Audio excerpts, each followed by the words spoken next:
हाँ भाई, आज बात करेंगे हम इलेक्ट्रॉन का कक्षीय आवर्तकाल। इससे पहले हमने क्या देखा, बोहर का परमाणु मॉडल चल रहा था। बोहर के परमाणु मॉडल में बोहर के 3 अभिग्रह, बोहर की 3 परिकल्पनाएं देखी थी। बोहर की प्रथम परिकल्पना क्या थी आपके पास में, mv² बराबर kZe²r², ये था। बोहर की दूसरी परिकल्पना, इसको क्या बोला था बोहर ने, जब इलेक्ट्रॉन नाभिक के चारों ओर वृत्ताकार मार्ग में चक्कर लगाता है तो उसके लिए आवश्यक अभिकेंद्रीय बल, कौन प्रदान करता है, विद्युत बल प्रदान करता है। ये प्रथम अवधारणा थी। दूसरी अवधारणा आपने देखी थी, जब इलेक्ट्रॉन नाभिक के चारों तरफ चक्कर लगाता है तो उसके कोणीय संवेग का मान h/2π का क्या होता है, पूर्ण गुणज। तो अपन बोलते हैं mvr बराबर nh/2π।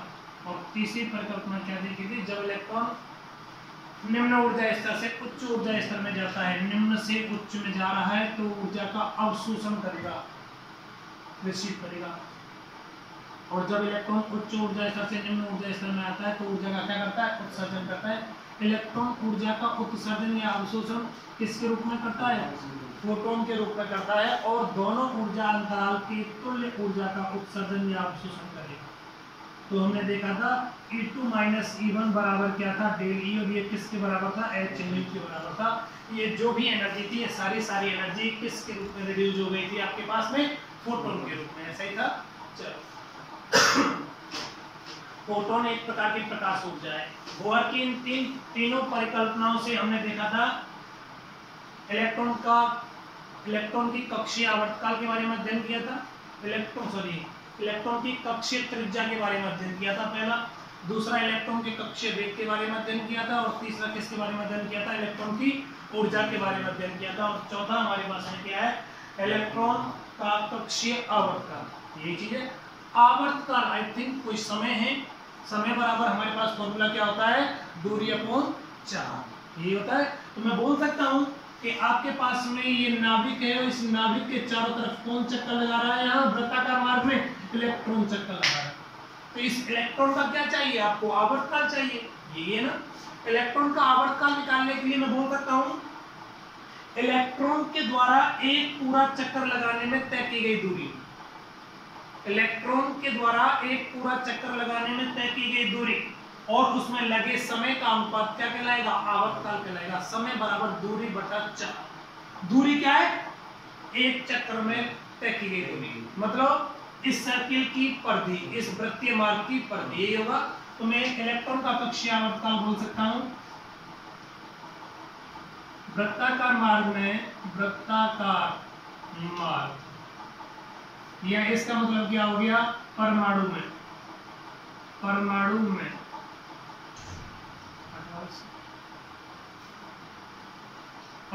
में चक्कर लगाते हुए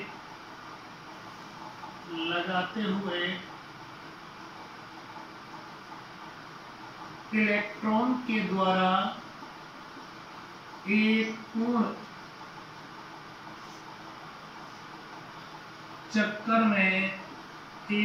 चक्कर लगाने में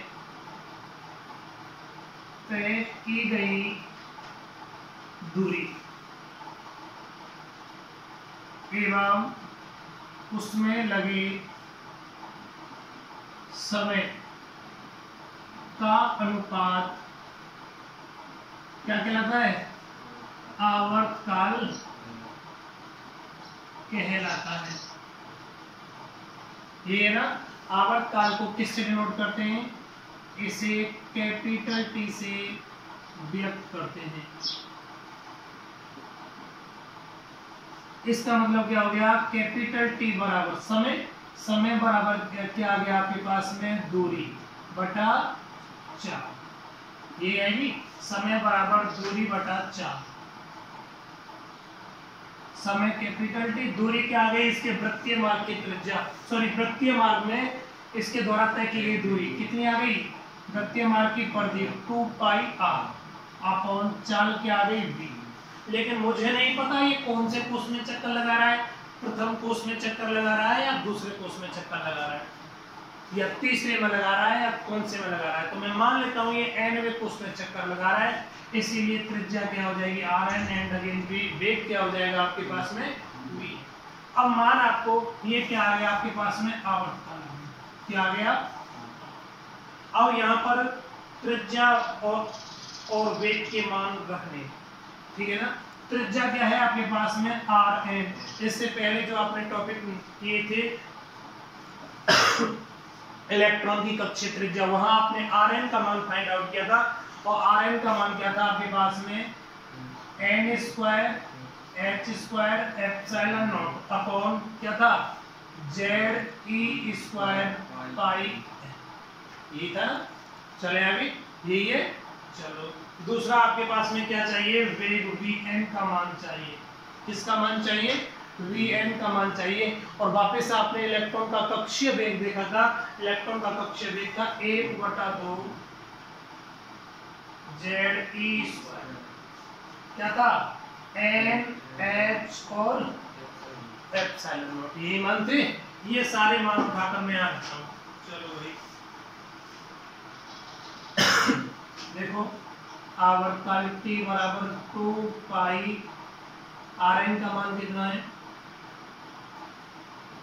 n square h square epsilon not बटा z e स्क्वायर पाई।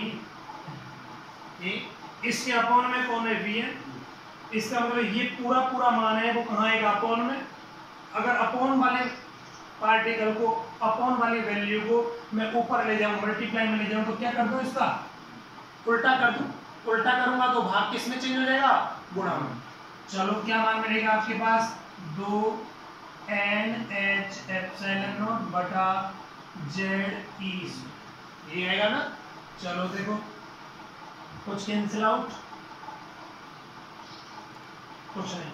आप देखो आवर्तकाल क्या मिलेगा, t बराबर 2 2 जा 4 पाई, ये गिरा पाई से pi cancel, n square into n cube, यही है ना।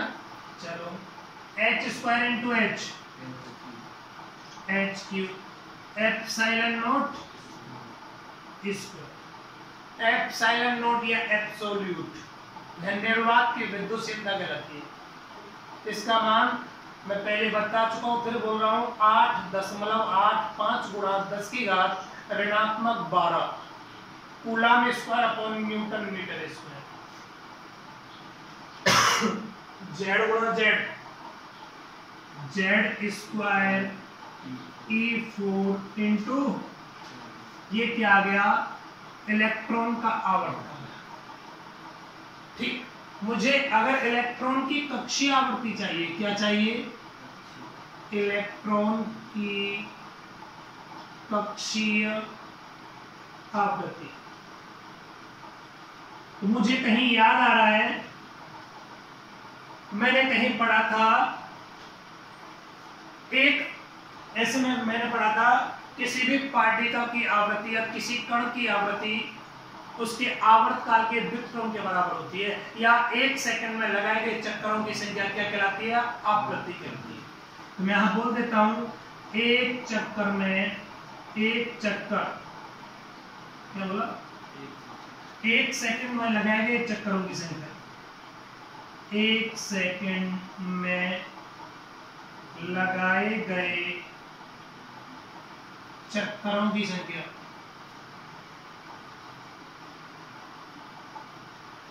क्या कहलाती है, आवृत्ति कहलाती है।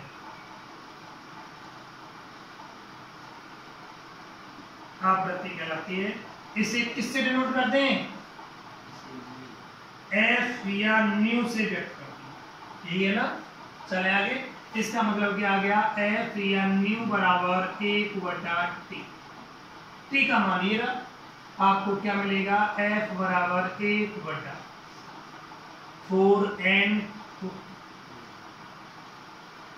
4n cube h cube epsilon not square बटा z e स्क्वायर e4n, नीचे से z स्क्वायर, ये नीचे से कहाँ जाएंगे, ऊपर। आपको F बराबर क्या मिलेगा, Z स्क्वायर E4m बटा 4n cube H cube epsilon. ये का ये क्या आ गई, इलेक्ट्रॉन की कक्षीय आवृत्ति। बोलो कोई समस्या यहाँ तक? अगर मुझे यहाँ इलेक्ट्रॉन की कक्षीय आवृत्ति न निकाल के मुझे आवश्यकता होती इलेक्ट्रॉन की कोणीय आवृत्ति या इलेक्ट्रॉन का कोणीय वेग, क्या इलेक्ट्रॉन की कोणीय आवृत्ति या कोणीय वेग का मान चाहिए था, तो क्या मान होता अपन देखते हैं। एक बार मिटा दूं,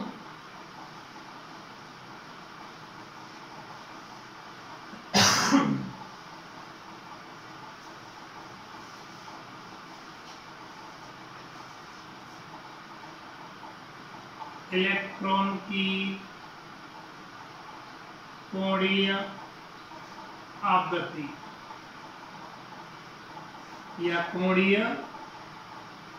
वेग, ठीक। कोणीय वेग को अपन किससे व्यक्त करते हैं, ओमेगा से। रेखीय वेग को, कोणीय वेग को ओमेगा से डिनोट करते हैं, रेखीय वेग को v से डिनोट करते हैं और त्रिज्या को किससे डिनोट करते हैं, r से। हमने आगे 11th क्लास में पढ़ा था रेखीय वेग व कोणीय वेग में हमारे पास रिलेशन होता है v बराबर ओमेगा r या v वेक्टर बराबर omega cross r into r vector. मतलब आपके पास v बराबर क्या आ गया, ओमेगा इंटू r। ये आएगा। आपको क्या चाहिए, ओमेगा का मान चाहिए। क्या चाहिए, ओमेगा का मान। ओमेगा बराबर क्या आएगा, v अपॉन, ये आएगा। एन वे कोष में इलेक्ट्रॉन चक्कर लगा रहा है, एन वे कोष के लिए, एन वे कोष के लिए आपके पास क्या मिलेगा, देखो ओमेगा एन बराबर वी एन बटा आर। वी एन का मान कहीं है यहाँ पर, आर एन का मान है यहाँ पर, रखते उठाकर क्या मिलेगा, ओमेगा एन बराबर वी एन का मान है 1/2 कितना है भाई, Z E square upon N H epsilon बटा आर एन। भाग वाले वस्तु को, भाग वाले मान को अगर गुणा में चिन्ह करूंगा तो उल्टा कर दो। चलो आपको क्या मान मिलेगा, देखो आर एन का मान कितना आएगा, Z E square pi M बटा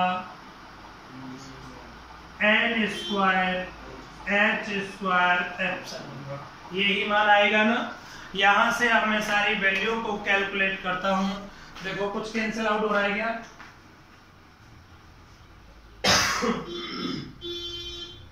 कुछ कैंसिल आउट नहीं हो रहा। यहां से मुझे क्या मिलेगा, ओमेगा एन बराबर 1/2 जेड गुणा Z, Z square E 4 pi N, ये आएगा ना, upon N Q H Q epsilon.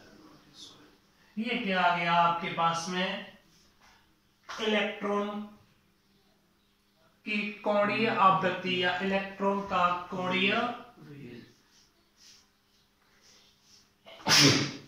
Electron की कोणीय आवृत्ति या इलेक्ट्रॉन के कोणीय वेग को किससे डिनोट करते हैं, ओमेगा से व्यक्त करते हैं।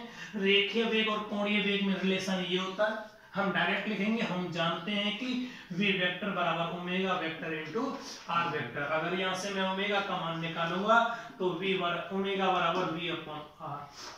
एन वे कोष की बात करूंगा तो एन वे कोष के लिए यहाँ एन एन एन लगा देंगे, वी एन और आर एन की जो वैल्यू होती है वो वैल्यू रख देंगे। कोई समस्या थोड़ी है। मैं बात करना